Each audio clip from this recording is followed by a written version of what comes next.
guys, Ace Trainer Liam here. Hope you're having a wonderful day. Welcome back to another episode of Pokemon WTF Moments, the show where I watch Pokemon so you don't have to. And by the end of this episode, you will be thanking me for watching this one so that you don't have to, because it really doesn't hold up when you watch it back as an adult. It's not that good. I'll tell you what does hold up though, Pokemon WTF Moments, which is right now. If you're a fan of Pokemon WTF Moments, hit the like button. Let's go for 1,000 likes if we can. Hit subscribe if you're new. Hit share so you can share the video with a friend and get more people watching WTF Moments. I'd really appreciate that. And comment down below your favorite WTF moment, you know, once it happens. Without further ado...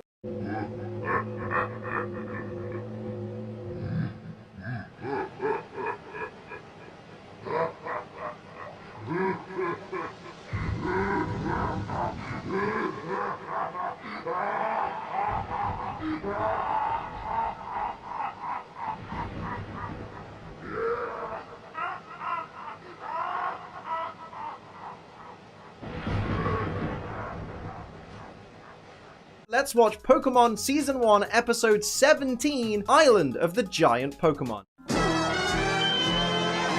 The narrator ends off the recap of the last episode with round and round they go. Where they'll stop, even I don't know. Pretty insensitive, to be honest, to be making a jokey rhyme about people being trapped in a water cyclone. You don't see newsreaders reporting on tornadoes going, are they going round the twist? Secondly, you ought to know where they're going because you've got the script right there.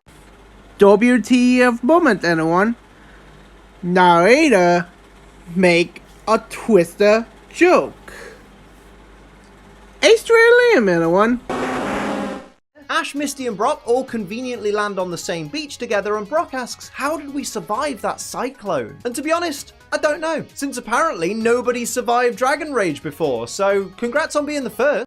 Brock just said water cyclone in the episode, not Dragon Rage, mate. And yes, I know that cyclone was created by Dragon Rage, but it's the cyclone they got eaten by, not the Dragon Rage. You donkey. This Krabby is me in Pokemon form. It sees an opportunity to be an arsehole and bloody well goes for it. Yeah, but at least he doesn't have a knife on his claw. No, seriously. I hope that crab doesn't have that knife on him. Team Rocket also survived Dragon Rage. I'm starting to think the legends about Dragon Rage were all bollocks.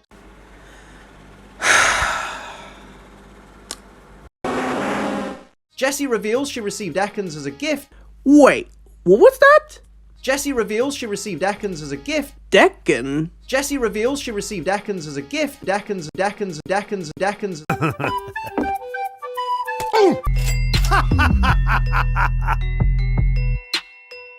Jessie reveals she received Ekans as a gift the year before, and James explains that he received Coughing as a gift at Christmas. So what did they do in Team Rocket before they had Pokemon? Like, surely grunts without Pokemon are completely useless. Maybe they got Ecken and Coughing from a award present from doing Team Rocket business. You know, if a rookie got doing right, you get award as something involved with a gift, mate. So they spot a phone booth on the beach and they're too busy whinging about having no money to even question why it's there. Wait, that's it? No complaining where that booth came from? Okay. Oh no, no. I watch dubbed anime to avoid subtitles. Don't do this. Oh, shut the f*** up, mate. I mean, Pokemon TV app had that as well, mate. I mean, for prime's sake, I used that on, well, the Electric Gym battle episode. Pikachu finds the Pokeballs for Charmander, Bulbasaur and Squirtle and lets them all out, but they're all acting like they were caught in the cyclone and not safely secure inside their Pokeballs. Surely if this is how the inside of a Pokeball worked and they could feel everything going on in the outside world, then every time Ash like jumped or ran or fell over, which anime protagonists tend to do a lot, surely these Pokemon would get concussed. Liam? I think you forget that Pokemon can hear or see the outside from the Pokeball, mate. I mean, seriously, what the heck? Mate, what the heck? Eesh. Pikachu and Charmander ask this Slowpoke for information and it just blanks them. Ignorant. Well, that Pokemon is called Slowpoke. As in, think very slowly and respond in the sloth did in Zootropolis. I think anyone knows that. I mean, it's right there, mate. It's in the title of the name. The court finds in favor of the Sloths Union. Court adjourned. Get the hell out of here. Squirtle's that one dickhead that you don't want to be stuck in a survival situation with. Everyone's concerned about where Ash and the others might be, and then there's this guy just cracking wise about how they've probably been eaten. There's a time and a place for everything, but not now. You see what I did there? Nope, and we don't want Charov to do the sloth thing again. Oh, what's wrong with that? I mean, seriously, it's right there. Shut up! Anywho, I guess Squirtle think they got killed or eaten by a wild Pokemon, such as Ekin or Rhyhorn. And no, we're not counting the animatronics at the end. Oh, spoiler alert. My bad. Now you see why I am inspired by Spoilina.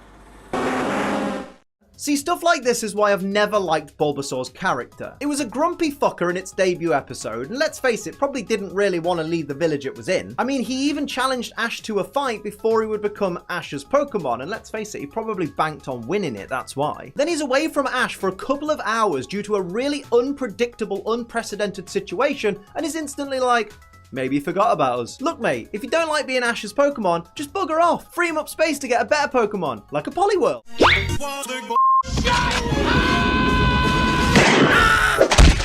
Yeah! Say goodbye.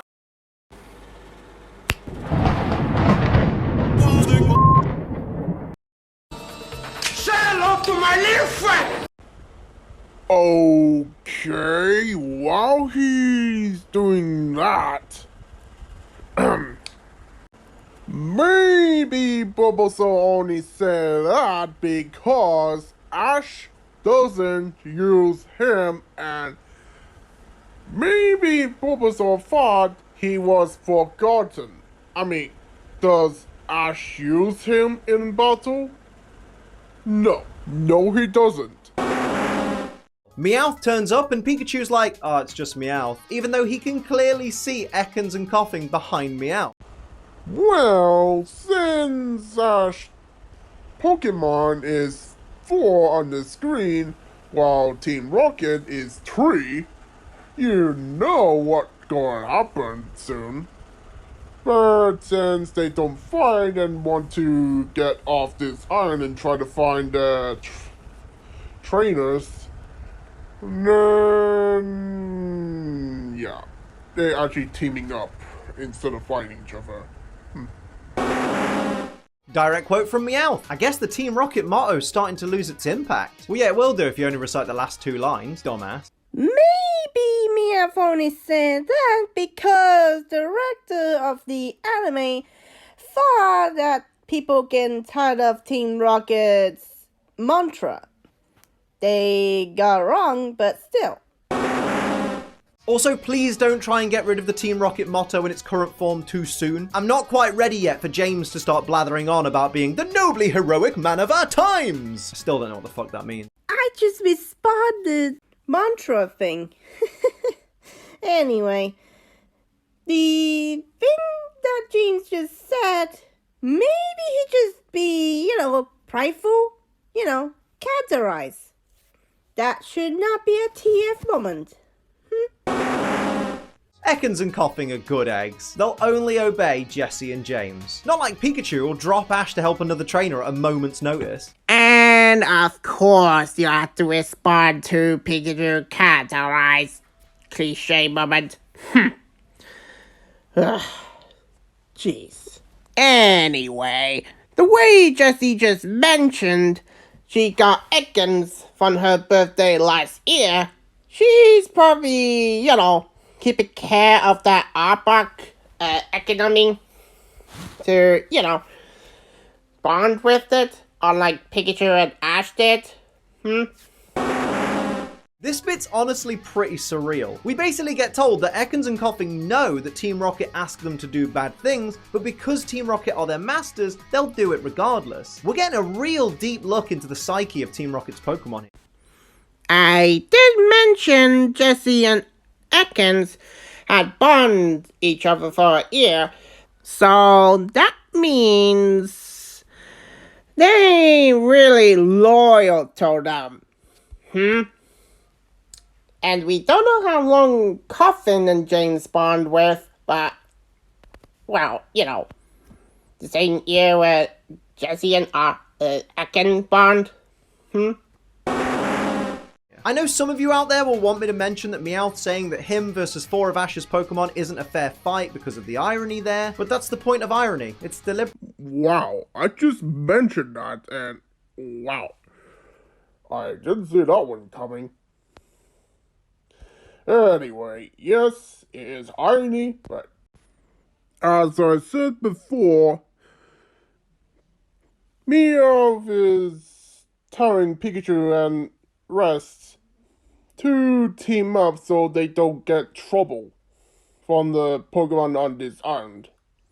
As well find their trainers if they're alive.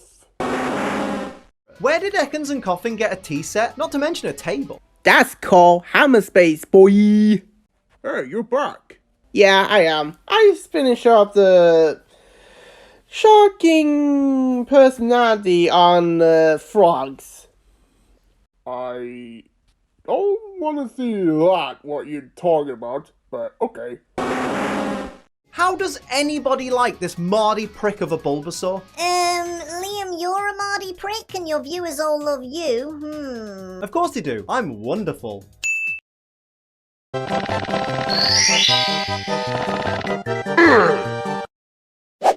Ugly.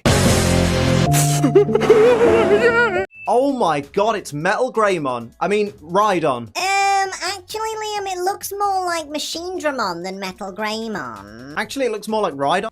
No, that's more like Slag the Triceratops Dinobot. And yes, I said Slag instead of Slug because Slag is another term for molten lava, mate. And yes, I know Europe says that, but I don't give a damn. I don't give a damn about it. I don't give a damn. I go for the worldwide word version instead of Europe version. Anyway, moving on. To be fair, I was wondering when we were going to start seeing some giant Pokemon, given the episode title. It took us 8 whole minutes. For giant Pokemon, these things are apparently pretty hard to find. Okay. I did spoil the episode because I did mention it, but that's not a real giant Pokemon. That's a mech, mate. That's a mech. Second of all, I think that Rhydon is sleeping. And underneath the trees, or behind it more precise, which you did have a clip right here. How are you not noticed that? Ugh.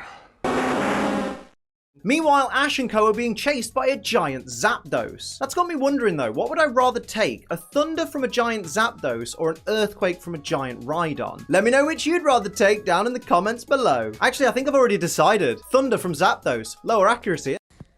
First of all, we don't know if that Rhydon or Zapdos use those moves. We know that they are mechanic, meaning they don't have a real life move. Real moves, I mean. And second of all, anime doesn't use earthquake because Japan is, well, constant have a earthquake attack, you know. So my best guess it would be thrashed, not earthquake. And second of all, Liam, I think we can go for Rydog because Thrash is not, high accuracy than Thunder, Liam. There goes Pokemon spoiling a character reveal again. Well done, well done. Nobody cares! Nobody! And you need to shut up! Looks like this island isn't deserted. There's a lovely little cafe. Pikachu and friends are living their island dream right now, apart from all the tears.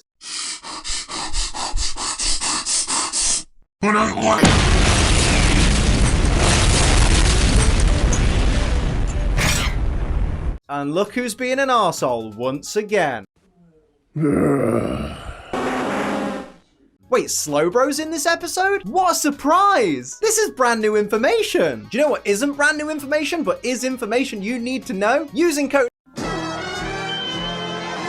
This scene, with no dialogue, nothing of note happening, just Pokemon sitting and eating at a little cafe, is 44 seconds long. That means almost 5% of this episode's runtime is this scene. And half of this scene is this weird, long, drawn-out wide shot of the camera getting further and further away from the cafe, where you can't even see the Pokemon's faces. Nothing interesting happens here. Is this the most blatant, time-filling scene in history? Answers on a postcard. Shut the f*** up! I bet Squirtle's never felt more well endowed. Mr. Squidward, what the f*** did I just watch? Oh yeah, Mr. Krabs, come to daddy! Jesse decides to make a collect call to Giovanni using the payphone because he'll accept the charges. Should have just done that yesterday. I'm not gonna say the episode because that would be spoilers. Which I did that last episode. But then again, it's YouTube. We do spoilers on the episodes. Especially character stories. So... Instead of actually explaining to Giovanni what the situation is, Team Rocket just recite their motto and piss him off. Way to get saved, guys! Liam TF moment at the characterized cliche. Giving them credit, this has to be Team Rocket's most genius idea so far. Using the phone booth as cover so that Pokemon on the island won't suspect them of actually being people and just think that's that phone box that's there. And Wait, what was that? people and just think that's that phone box that's there. And Sir? people and just think that's that phone box that's there. Hey, Bobby, play that one about falling down the stairs. Sure thing, Johnny. I love it. Giving them credit, this has to be Team Rocket's most genius idea so far. Using the phone booth as cover so that Pokemon on the island won't suspect them of actually being people and just think that's that phone box that's there. And also following the phone wire to see if it leads to civilization. Like, that's really clever for Team Rocket. Wow. That's the nicest thing you appreciate Team Rocket intelligence right there. Shame we don't see the WTF moment counter. But still, that's the nicest thing you said. I think it's worth to remove a sin here. For now. Look, I've done well so far not to bring up all the inevitable shit Gigantamax jokes like, Lol, this episode predicted Gigantamax. or Hey, look, it's G-Max Pikachu. those jokes are about on par with James going, it's Bigachu. It's just low-hanging fruit. And Okay, everyone. First of all, that's a Dynamax, not a G-Max, because the shape, size of a tail, I wouldn't say that because that is dumb. But the Pikachu is actually kind of funny. So, I don't know why I don't compare this episode to a G-Max. I don't know why. Because Pikachu ginormous robot size? Seriously? What the Cybertron? Ugh. Oh look, it's that one shot we like from the intro. Is this necessary? No, it's not. Misty says, it looks like a Charizard, and Ash responds, an evolved Charmander. Well, I mean, technically it's an evolved Charmeleon, but I'm just being really picky because this episode doesn't have a lot going on. Well, I guess the writers of this episode must be, trying to give the people who is new to the anime hint that the Charmander line will evolve into Charizard. Liam? Also, TF moment at the dub error cliche. Squirtle tries to make small talk with a giant Blastoise that instantly goes on the attack. I guess blood isn't thicker than water. You get it? You get it? Shut up, that was gold. Shut up, that was gold. No, don't ever do that again. The Pokemon spot a giant Venusaur, but Bulbasaur refuses to even attempt to communicate. Oh, what a surprise. Liam? Remember the scene where Squirtle tried to target that giant Blastoise moments ago? Yeah, I think Bulbasaur is not give that a chance, Liam. I think it's not a good idea to talk to that giant thing. So... Team Rocket end up in what can only be described as the most powerful minecart in the world, able to drag a giant Kabutops along with it without slowing down. The Kabutops is even bumping into trees and stuff, and it's not slowing the minecart down at all. That is impressive. And we got appreciated on another Team Rocket attraction. And yes, that thing is Team Rocket property, which, yeah, I should have mentioned that, but what if? So, you get the win. I mean, sin remove. You know what? Maybe I should have put the win. Let's try it. And now the brake's broken, so I guess nothing's gonna slow it down. Well, in real life, there's some roller coasters have some accident involving brakes, lad. Mate. Seriously, it is. But what is a real TF moment is, what is that type of handle, mate? What the heck? What the heck? And yes, that minecart, I mean, is a roller coaster. You see what I mean. The stone bridge Ash, Misty and Brock were all standing on collapses, and they land in the metal minecart and all survive. That's right, they fall what must be tens of feet alongside debris from the broken floor that somehow doesn't end up in the minecart or on the tracks or in the way or anything like that, but let's just skip over that. And they land in what is effectively a metal container moving at high speed and somehow survive, even though that's the equivalent of jumping off an overpass into a convertible that's had all the upholstery removed. They should be dead. Are you freaking kidding me? So, let me get this straight. You not got a TF moment at Ash, who lost 4 out of 6 Pokemon. You not got a TF moment at the phone booth. You not got a TF moment at the minecart roller coaster station. But a rock fell on minecart? Why? Why would you do that? You are trying my patience. All I can tell you about this next procedure is that it will be excruciating. Do not. Yes. But I am prepared to do whatever it takes. no matter the cost, mate. No matter the cost. Oh, also,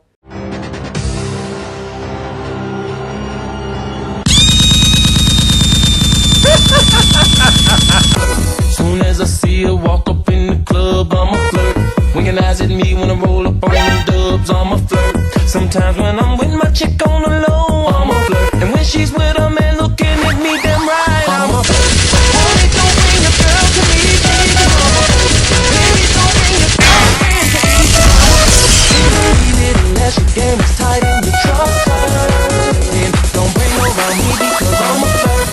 lie, it is kind of frustrating that none of the characters so far have noticed that there's no change in expression on the giant Pokemon's faces, and they're all fine with being dragged along the ground and aren't struggling to get free. Like, they're happily lying on their sides, being dragged down the road. Nobody's a little bit skeptical of this, really? Well, people fear come blind them and not realize what's going on. I mean, seriously. I don't want to do that. Even Scooby-Doo and Shaggy does. And Thelma, if Cloudphobia will do. So not only are Ash and Team Rocket's Pokemon fast enough to outrun the giant Pokemon, but they're also fast enough to catch up with the minecart? That's impressive. Well, yeah, a point about the minecart speed, mate. Because the blazing speed that thing goes.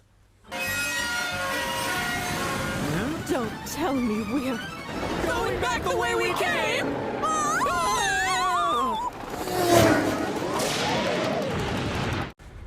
But the small Pokemon outspeed the big Pokemon?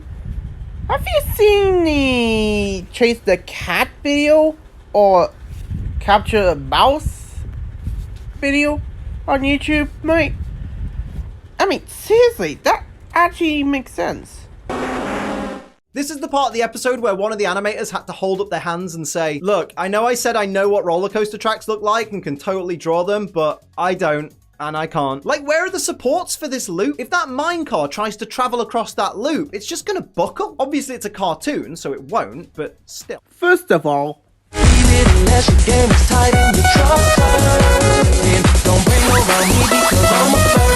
and second of all, I think this episode bit This which anyone really don't know what Mattel is thinking. Like, really? What the hell, Mattel? What the hell?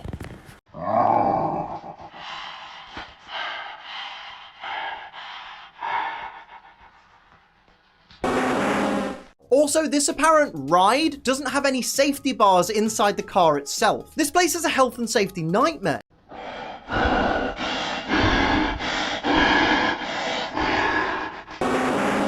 Apparently that loop was long enough for all those Pokemon to catch up with the car, and they all managed to jump perfectly into the cart with no casualties. This episode's a mess.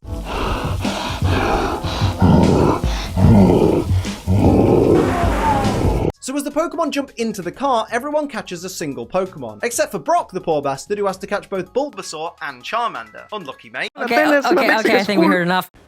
So, if I got this right, you are TF moment at Brock for catching Bulbasaur and Squirtle? What the heck? You realize Brock is not one of those skinny bone type of people, right? He's a rock type gym leader, you know? The guy who is expert on rock type gym leader. I mean, look at the Brock comparison. Here's Brock with a shirt, and here's Brock without a shirt. Oh no, he's hot! Do you get it? He is strong. No rocks can't be that heavy. Nor the turtle, nor the frog. Jeez. Did anyone not realize that? I mean, seriously. Frog type gym leader. Even X and Y got that right. Jeez. Direct quote from Misty. They're after us! So apparently Misty thinks a Charizard flying backwards is some sort of intimidation technique, I guess? Oh yeah! It's almost like Misty is pointing out there is a giant bug with cyber arms, a turtle with a water cannon on his back, a giant Pikachu, a giant frog plant thing, and you talk about Charizard flying position. Wow. That's wow.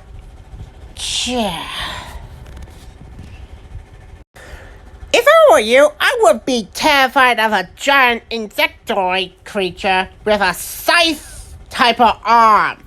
Seriously. Jeez. And yes, I can use the power-ups to defeat that thing, but who the heck want to fight that thing? Yeah. Cool, you can tell this was made in the 90s. This roller coaster doesn't even have those wheels that secure it to the track. I am about to say, I'm surprised that Coastal Cottage did, point this out. Mention the roller coaster is not operational. No link to the tracks.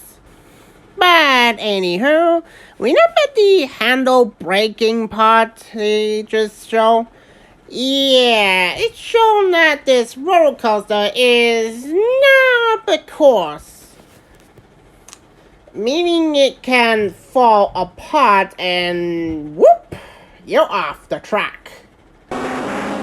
They crash into the giant Zapdos and Brock says that's weird. That looks like it was a mechanical Pokemon. What, you don't think the others were too? Refer to what Sabra just said, Sin. So here's the big reveal. It was a theme park all along and all the Pokemon are just mechanical. This is akin to the old "it was all a dream" ending. I thought you compared this episode to Jurassic Park. I mean, that film came out before this episode came around. Because of a big theme park, that fell in the Jurassic way. Wait. Did you just make a Jurassic pun there? Yeah? What's your think?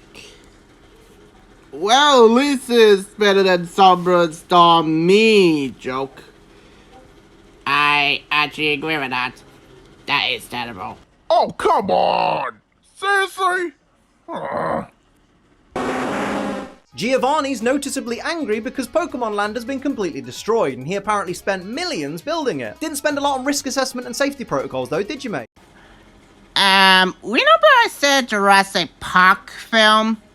What I meant to say is Jurassic Park book, which has difference, especially the old man, who is not the nicest guy in the book.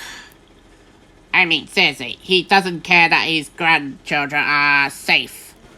While in the film, he's actually nice and care about anything, especially his employees, children, and grandchildren. So, yeah, Giovanni had a mind of the book, John Han, not the film. There's a difference. You know what? I'm gonna level with you. Watching this episode back as an adult, it's wank. Literally nothing happens that affects the main story, and none of the real Pokemon even use a move. It's just 20 minutes of people and Pokemon being lost and running from stuff. It's lame. I guess it can't get any worse. What's the next episode? Did you just say that Rhydon used Earthquake and Zapdos used Thunder in this clip? Meanwhile, Ash and Co are being chased by a giant Zapdos. That's got me wondering though, what would I rather take? A Thunder from a giant Zapdos or an Earthquake from a giant Rhydon? Let me know which you'd rather take down in the comments below. So, which is it? You know they are real or don't have it? Which is it? Which is it? Yeah, but those mechs are fake. I know what you just said. I know, but Liam just specifically said Thunder and Earthquake. What the heck?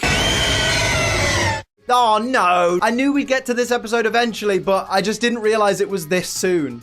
Oh god. Come and get him, motherfucker! Come and get him! So the episode ends with the Slowpoke from earlier evolving into Slowbro. Could we have not written an episode around that instead? You know, instead of this filler garbage. I think we got cheated here, lad.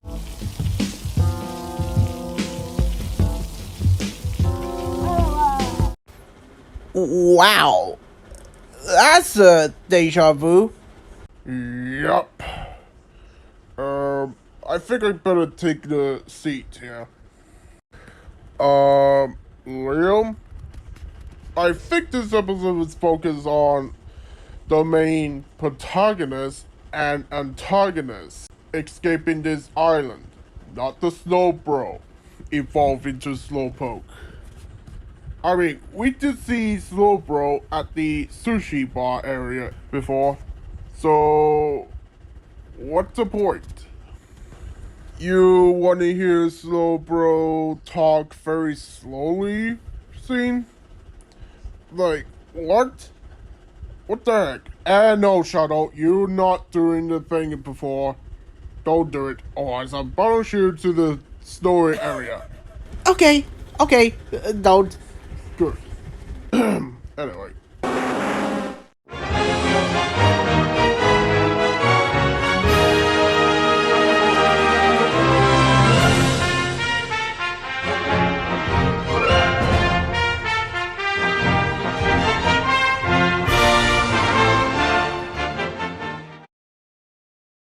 All right, Percy, you can go. Oh my God, what